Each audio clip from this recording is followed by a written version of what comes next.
NEET 2025 में श्रिया श्रीवास्तव की शानदार सफलता। सफलता किसी उम्र की मोहताज नहीं होती, बस हौसलों में जान होनी चाहिए। रंजन कुमार श्रीवास्तव, शक्ति केंद्र प्रमुख, भाजपा, विष्णुपुरम वार्ड, राप्ती नगर मंडल, पूर्वांचल राज्य ब्यूरो। सुनील मणि त्रिपाठी की रिपोर्ट, गोरखपुर से। गोरखपुर विष्णुपुरम बैंक कॉलोनी निवासी सौरभ कुमार श्रीवास्तव की सुपुत्री श्रिया श्रीवास्तव ने अपने प्रथम प्रयास में नीट 2025 की परीक्षा में 542 अंक प्राप्त करके ऑल इंडिया रैंकिंग 15,906 और सामान्य वर्ग में 6,706 रैंक हासिल किया है।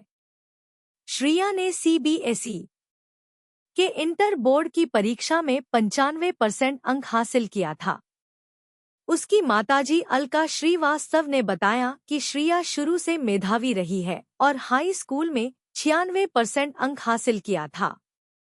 माता अलका श्रीवास्तव ने बताया कि परीक्षा में सफलता के लिए दृढ़ इच्छा शक्ति और श्रिया श्रीवास्तव जो 2025 की नीट परीक्षा में जो उन्होंने परचम लहराया, मैं आपको ढेर सारी बधाई देता हूँ। बेटा, आपका पूरा नाम क्या है? श्रिया श्रीवास्तव। श्रिया जी, आप गोरखपुर की रहने वाली हैं। ये कौन सा एरिया पड़ता है? बैंक कॉलोनी के नाम से प्रसिद्ध है। अच्छा, तो इसमें माता पिता और आपके पापा मम्मी क्या करते हैं? पापा का बिजनेस है और मम्मा टीचर। अच्छा, अध्यापिका है, सरकारी अध्यापिका है क्या? हाँ। अच्छा, तो कुछ अपनी पृष्ठभूमि बताया। आपने शिक्षा हाई स्कूल की परीक्षा आपने कहाँ से पास आउट किया था? GN national public school. ये गोरखनाथ के पास जो है। हाँ। कितने % मार्क आपके आए थे? 96% आए थे। और हाई स्कूल करने के बाद इंटरमीडिएट की परीक्षा आपने कहाँ से उत्तीर्ण किया? Oxford public school. उसमें कितने % आपने मार्क लाया? 95%। अच्छा, जो आपने नीट 2025 की जिसकी आपने तैयारी की और सफल भी हुई, तो किसी इंस्टीट्यूट को आपने ज्वाइन किया था क्या? हाँ, आकाश इंस्टीट्यूट को ज्वाइन किया था। तो आपकी सफलता में किसका भरपूर सहयोग मिला, जिसके द्वारा प्रथम प्रयास में आपने सफलता हासिल कर लिया? सबसे ज्यादा तो मेरे पेरेंट्स का, मेरे टीचर्स का, इन लोगों का हमेशा सपोर्ट रहा, कोई प्रेशर नहीं रहा। तो जब भी मैंने मतलब जैसे भी पढ़ाई की, सब मम्मी पापा ने कभी कुछ बोला नहीं कि नंबर कम आया है, तो उस वजह से मैंने अपनी पूरी मेहनत की। अच्छा, देखा जा रहा है कि आज की जो यंग जनरेशन हमारी है, कुछ मोबाइल को लेकर के जो उसमें सकारात्मक चीजें भी होती है, नकारात्मक चीजें। तो आपने जो पढ़ाई अर्जित किया, तो क्या मोबाइल का भी प्रयोग करती थी आप क्या? कभी कभी अगर रिवीजन करना हो तो YouTube से कुछ वीडियोस देख लेती थी। जी।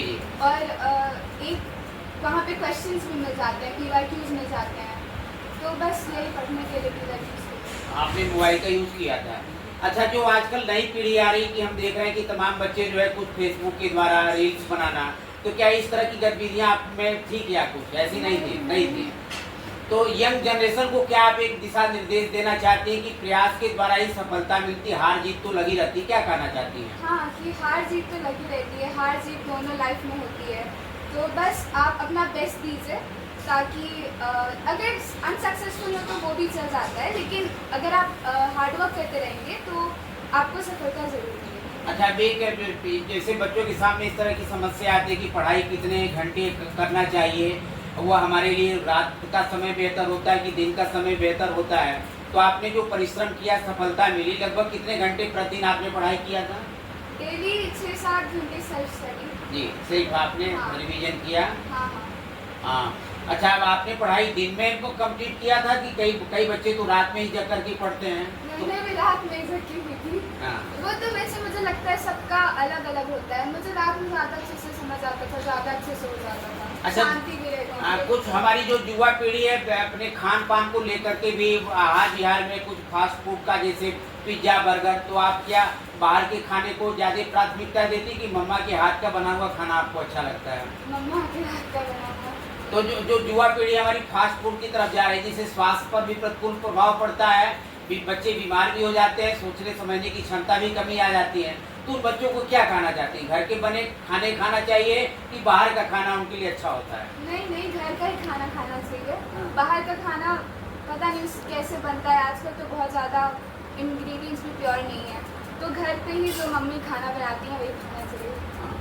तो निश्चित रूप से बच्चे होता है कि घर के बने बनाए खानों का प्रयोग करना चाहिए, जिससे शरीर और स्वस्थ बना रहता है, मानसिक संतुलन भी, सोचने समझने की क्षमता का भी विकास होता है।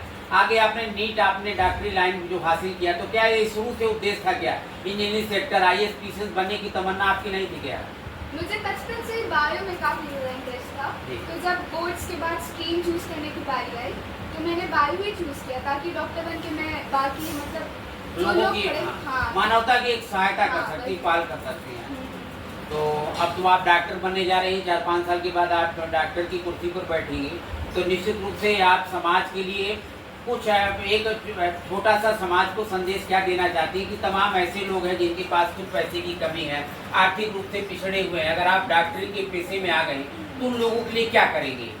मैं यही करूँगी कि जो लोग जिनके पास इतनी ज़्यादा प्रिविलेज नहीं है, जिन लोगों के पास इतना पैसा नहीं है, उनको फ्री में या फिर काफ़ी कम पैसे में उनका ट्रीटमेंट करूँगी ताकि उनको भी मतलब एकदम वर्ल्ड क्लास फैसिलिटीज मिल सके। निश्चित रूप से बिटिया बधाई की बात है कि जो ये संदेश दे रही है समाज के लिए, मानवता के लिए, रक्षा के लिए, लोगों की जिंदगी बचाने के लिए हमने जिस पेशे को चुना है उस पेशे को मैं सार्थक और सफल प्रयास करूंगी और जिससे मैं अपने माता पिता, देश और समाज का नाम रोशन कर सकूं।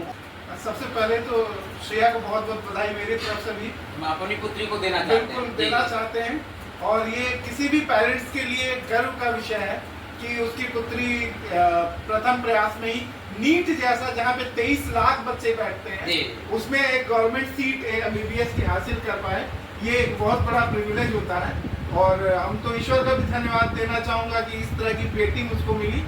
शुरू से मेधावी रही, उसमें कोई दो राय नहीं। बड़ी बेटी आपकी है? ये मेरी बड़ी बेटी। कितने बच्चे आपके हैं सर? मेरी 2 बेटियां हैं। अच्छा, छोटी वाली बच्ची छोटी वाली 9th में है, GN नेशनल में पढ़ती है। और उसके बाद और ये बड़ी बेटी है। तो आपने शुरू से सपना देखा था कि जो जिन सपनों को हम पूरा नहीं कर पाए तो उन सपनों को अपने बच्चों के द्वारा देखा जाता है। एक्चुअली मैं बिल्कुल उल्टा सोचता हूँ। मैंने कभी भी अपना कोई भी प्रेशर बच्चे पे नहीं दिया। मेरा अपना कैरियर जो भी रहा हो, बच्चे को मैंने शुरू से बिल्कुल स्वतंत्र रखा। बेटा जो तुम्हें पसंद हो वही तुम चुनना। और उसका एक उदाहरण देता हूँ आपको।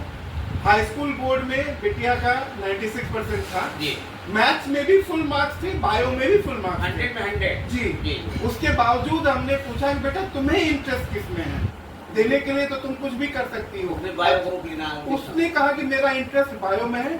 हमने आंख बंद करके मैंने कहा कि तुम बायो लो। मेरा अपनी तरफ से कोई प्रेशर नहीं था।